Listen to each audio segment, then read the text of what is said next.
നിങ്ങളെപ്പോഴെങ്കിലും ചിന്തിച്ചിട്ടുണ്ട് ഒരുപാട് മണിക്കൂർ കുത്തിയിരുന്ന് പഠിച്ചിട്ടു, ഒരുപാട് മണിക്കൂർ നോക്കി പിന്നെ ഇരുന്നിരുന്ന് പഠിച്ചിട്ടു എന്താണെന്നൊന്നും തലയിൽ കയറാതെ എന്താണെന്നൊന്നും പരീക്ഷയ്ക്ക് എഴുതാൻ പറ്റാതെ? ശരിക്കും പറഞ്ഞാൽ ഇതിനൊരു കുറച്ച് മൈൽഡായിട്ടുള്ള ചില കാര്യങ്ങളാണ് ഇതിനെല്ലാം കാരണം. നമ്മൾ ശ്രദ്ധിക്കാതെ പോയ ആ ചെറിയ കാര്യങ്ങൾ നമ്മൾ ശ്രദ്ധിച്ചാൽ തന്നെ ഇതിൽ മാറ്റം വരുത്താൻ പറ്റും. അപ്പോൾ ആ മിസ്റ്റേക്കുകൾ എന്താണെന്ന് നമുക്ക് അറിയാം. ഞാൻ അധികം വലിച്ചു നിട്ടില്ല, നമുക്ക് നേരെ ടോപ്പിക്കിലേക്ക് പോവാം.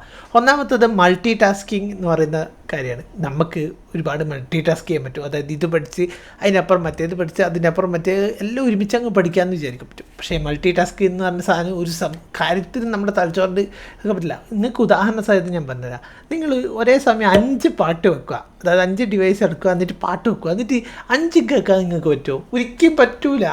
അതേപോലെ തന്നെയാണ് മൾട്ടി ടാസ്കിങ് എന്ന് പറയുന്നത്. നിങ്ങൾ ചിന്തിക്കുന്ന കാര്യം മാത്രമാണ്, അങ്ങനെ ഒരു സംഭവം ഇല്ല. ശരിക്കും വേഗത്തിൽ ടാസ്ക് സ്വിച്ച് ചെയ്യലാന്ന്. അപ്പോൾ നിങ്ങൾക്ക് അതും കിട്ടൂല ഇതും കിട്ടൂല. അപ്പോൾ ആ മൾട്ടി ടാസ്കിങ് ഒഴിവാക്കാൻ നിൽക്കുക. പിന്നെ ഒരുപാട് മണിക്കൂർ പഠിച്ചതെന്ന് വെച്ചാൽ ഒരുപാട് പഠിച്ചത് നല്ല അർത്ഥം. ഒരുപാട് മണിക്കൂർ പഠിക്കുന്നതും ഒരുപാട് പഠിച്ചതും തമ്മിൽ ഒരുപാട് വ്യത്യാസമുണ്ട്. എല്ലാം കൂടി ഒരുപാട് പറഞ്ഞ് നിങ്ങൾ കൺഫ്യൂഷൻ ആക്കുന്നില്ല എന്ന് വെച്ചാൽ വേണ്ട സമയം, അതായത് വേണ്ട കാര്യങ്ങൾ വേണ്ട സമയം ബ്രേക്ക് എടുത്തിട്ട് പഠിക്കുക. എല്ലാം കൂടി ഒരുമിച്ച് അങ്ങ് തലയിൽ കയറ്റാൻ നിന്നാൽ തലയിൽ ഒന്നും കയറൂല. കൃത്യമായിട്ട് ബ്രേക്ക് എടുക്കണം. അതാണ് പ്രൊമോഡോറോ ടെക്നിക്ക് പറയുന്നത്. 25 മിനിറ്റ് പഠിച്ചിട്ട് 5 മിനിറ്റ് ബ്രേക്ക് എടുക്കുക. ഇതിൻ്റെ റീസൺ വളരെ കുറച്ച് ആൾക്കാരെ പറഞ്ഞുതരും. അതുകൊണ്ടാണ് ഈ റീസൺ എടുക്കാൻ ഞാൻ പറയുന്നത്. പിന്നെ അടുത്ത കാര്യം എന്ന് പറഞ്ഞാൽ ഇൻഫർമേഷൻ ഓവർലോഡാണ്. ഒരുപാട് ഇൻഫർമേഷൻസിനെ തലച്ചോറിൽ ഒരുമിച്ച് കയറ്റും. അപ്പോൾ തലക്കുന്ന കൺഫ്യൂഷനാവും. ഇവൻ ഇതാണോ പഠിക്കുന്നത്, ഇവൻ ഇതാണോ പഠിക്കുന്നത്, അതാണോ ഇതാണോ, എല്ലാ ഭാഗത്തേക്കും അങ്ങും ഇങ്ങും കൺഫ്യൂഷനാവും. ലാസ്റ്റോ ഒന്നും കിട്ടൂല. അയ്യോ ഇനിയിപ്പോൾ എന്താ ചെയ്യാന്ന് വെച്ചിട്ട് നിൽക്കേണ്ടി വരും. അതുകൊണ്ട് ഓരോ കാര്യത്തിനും കൃത്യമായിട്ടുള്ള ടൈം എടുക്കുക, എന്നിട്ട് അതിനനുസരിച്ചിട്ട് പഠിക്കാൻ നിൽക്കുക. രണ്ടാമത്തെ വരുന്നൊരു കാര്യം എന്ന് വെച്ചാൽ ഞാൻ ഭയങ്കര ഞെട്ടിപ്പോയൊരു കാര്യമാണ്. നമ്മുടെ എൻവയോൺമെൻറ്റിൽ നമ്മൾ ഇരിക്കുന്ന സ്ഥലത്തെ ശബ്ദവും താപനില വരെ നമ്മളെ പഠനത്തിനെ ബാധിക്കൂ. അതായത് ശബ്ദം കൂടുതൽ ചില കൂട്ടർക്ക് എന്ന് വെച്ചാൽ എന്നെ സംബന്ധിച്ചിടത്തോളം ഈ ഒരു റെക്കോർഡ് ചെയ്യുന്ന സമയത്ത് ഒരു കുരുവയാണെന്ന് ഊഹിയിട്ടുണ്ടെങ്കിൽ ആ സമയം എനിക്ക് ആ റെക്കോർഡിങ്ങിൻ്റെ മൂടങ്ങ് പോകും. ശരിയാണ്, മിക്കവാറും ആൾക്കാർക്കും അങ്ങനെ സംഭവിക്കുന്നുണ്ട്. അതേപോലെ തന്നെ ഈ റൂമിൽ ചൂടെടുത്തിട്ട് ഇരിക്കുമ്പോൾ എനിക്ക് ഒരിക്കലും റെക്കോർഡ് ചെയ്യാൻ പറ്റില്ല. ഇന്ന് കുറച്ച് മഴയൊക്കെ പെയ്തുകൊണ്ട് കുറച്ച് തണുത്തുകൊണ്ടാണ് ഈ ഇരുന്ന് റെക്കോർഡ് ചെയ്യാൻ പറ്റുന്നത്. അതേപോലെ തന്നെയാണ് പഠിക്കുന്ന സമയത്തും നമ്മുടെ റൂമിലെ ടെമ്പറേച്ചർ, ഇതൊക്കെ ഒരുപാട് നമ്മളെ സ്വാധീനിക്കുന്ന കാര്യങ്ങളാണ്. പിന്നെ മറ്റൊരു കാര്യം എന്ന് പറഞ്ഞാൽ വെളിച്ചക്കുറവാണ്. അതായത് നമ്മൾ പലപ്പോഴും നല്ല വെളിച്ചമുള്ള മുറിയിൽ ഇരുന്നിട്ടായിരിക്കില്ല പഠിക്കുന്നുണ്ട്. നമുക്ക് അക്ഷരങ്ങൾ കൃത്യമായിട്ട് കണ്ണിൽ റെറ്റിനയിൽ കൊള്ളണം, എന്നാലേ നമുക്കത് ശരിക്കും വായിക്കാൻ പറ്റുള്ളൂ.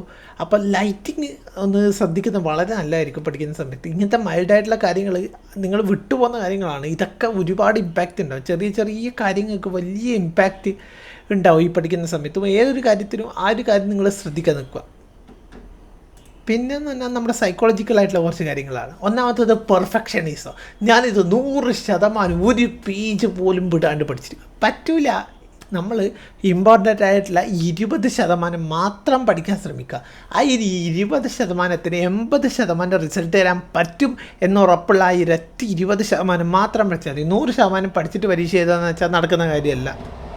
ഇതിലെ കാര്യങ്ങളെന്ന് പറഞ്ഞാൽ ഇമോഷണൽ എക്കോ എന്നുള്ള ഒരു സിൻഡ്രോമാണ് ഇതിൽ വരുന്ന മറ്റൊരു കാര്യമാണ് ഇമ്പോസ്റ്റർ സിൻഡ്രോം. എന്ന് വെച്ചാൽ നമ്മൾ എത്ര പഠിച്ചാലും നമ്മൾ വിചാരിക്കും നമുക്കിത് അറിയില്ല. നിങ്ങൾക്ക് ഇമ്പോസ്റ്റർ അറിയല്ലേ?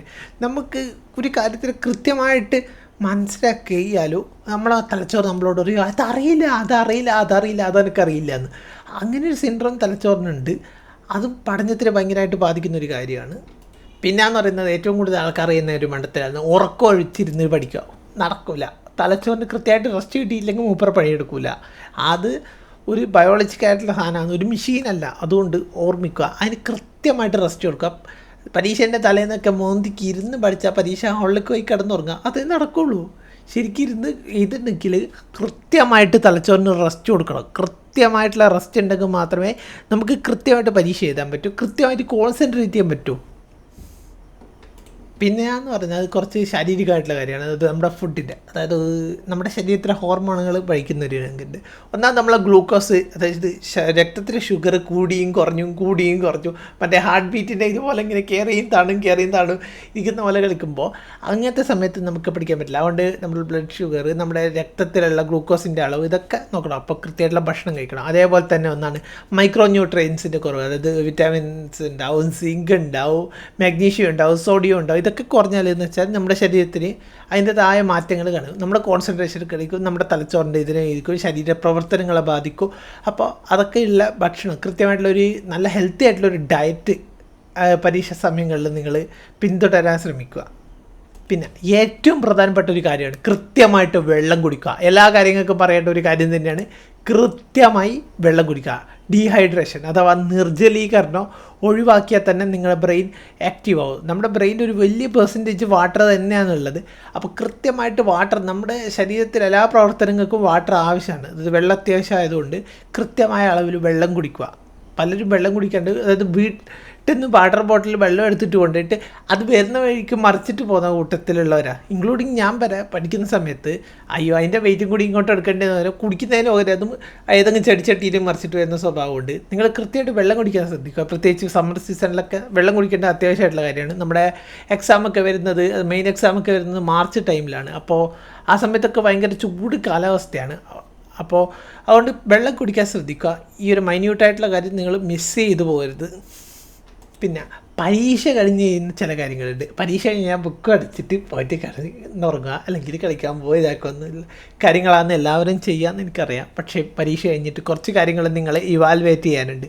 ഈ ലാസ്റ്റ് പരീക്ഷ എങ്ങനെയാണെന്ന് നിങ്ങളെ എഴുതിയൊന്ന് ചിന്തിക്കുക. ഇതിനകത്ത് നല്ലപോലെ എഴുതിയത് നല്ല കാര്യങ്ങൾ അത് പിന്തുടരുക. തെറ്റായിട്ട് ചെയ്ത്, അതായത് എക്സാം ഹാളിൽ